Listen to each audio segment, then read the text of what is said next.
Hey, good afternoon, everybody. Let me start this off with a quote from Benjamin Franklin.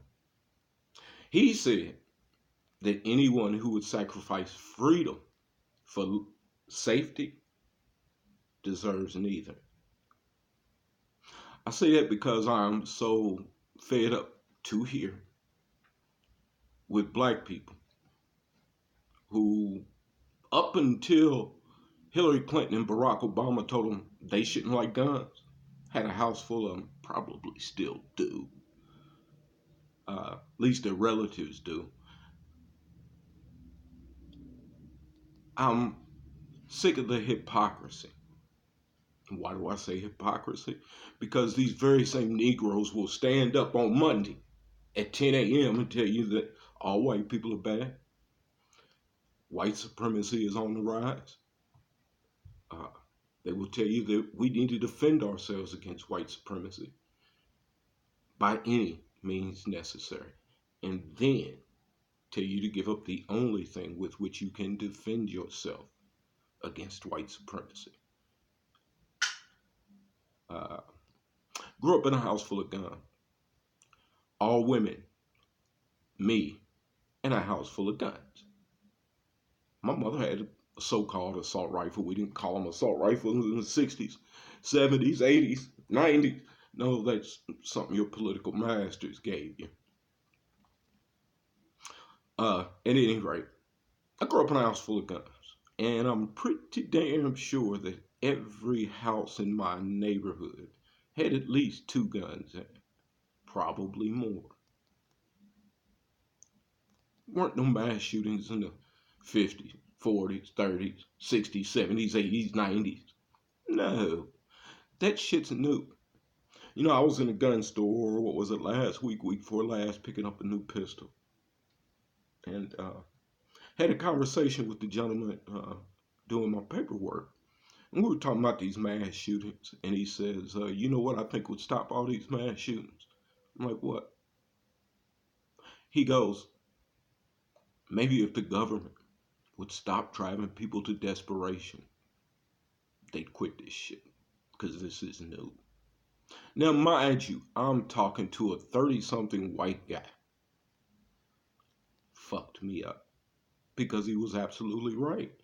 He said exactly what I've been saying.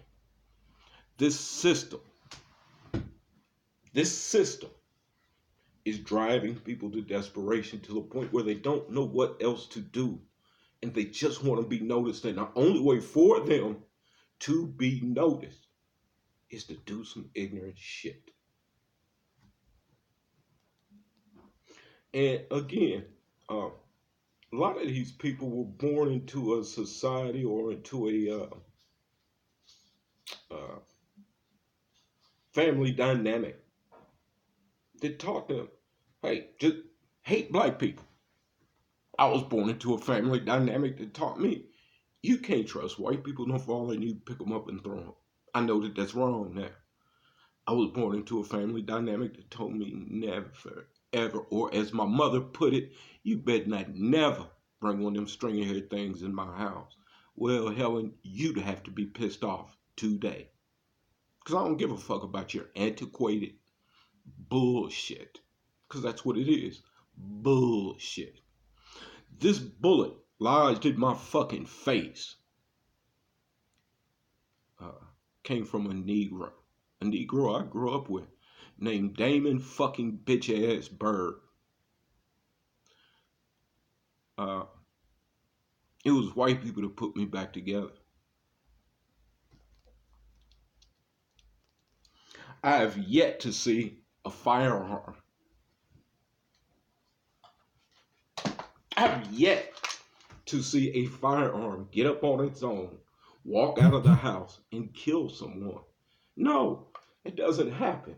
Someone has to manipulate this thing to make it do what it does. It doesn't just kill people because that's what it wants to do.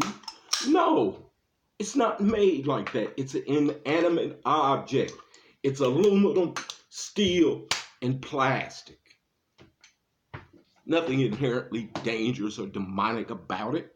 It's a fucking gun. It's a tool Do you understand that if you took everybody's guns away from them right now, today, everybody, gangbangers, hoodlums, crooks, Klansmen, me, the cops, everybody, you took all our guns, guess what? Somebody's still gonna get murdered tomorrow or tonight.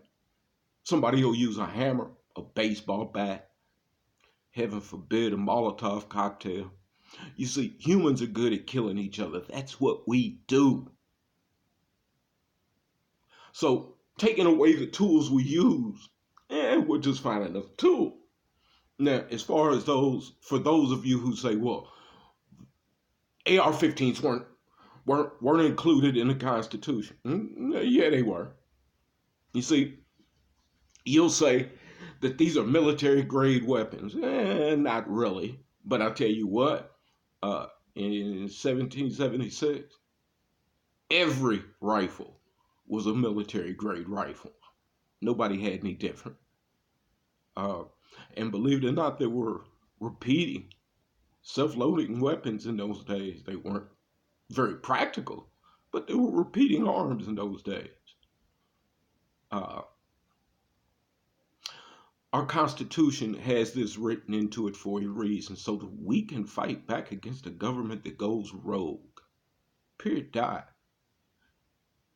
And any politician who tells you different is lying to you, and he thinks you are fucking foolish. Most of us have not actually even read the Constitution. I have, and I've read quite a bit about the backstory of the Constitution, and in particular the Second Amendment. Now, and the Second Amendment was written in strictly, and it put in second for a reason. You notice that the First Amendment gives you the right to free speech, assembly, the freedom of, for, and from religion, the right to petition the government for redress of grievances, and that the Second Amendment gives you the right to keep and bear arms. It doesn't specify what type of arms, and it's there to secure the First Amendment. You see, without the ability to fight back, if all you got is words to fight back with, the government don't give a fuck. Ask Pol Pot, ask Joseph Stalin, ask Adolf Hitler, ask Fidel Castro, ask every tyrant in the history. He could not take over his people and subjugate them completely until he disarmed them completely.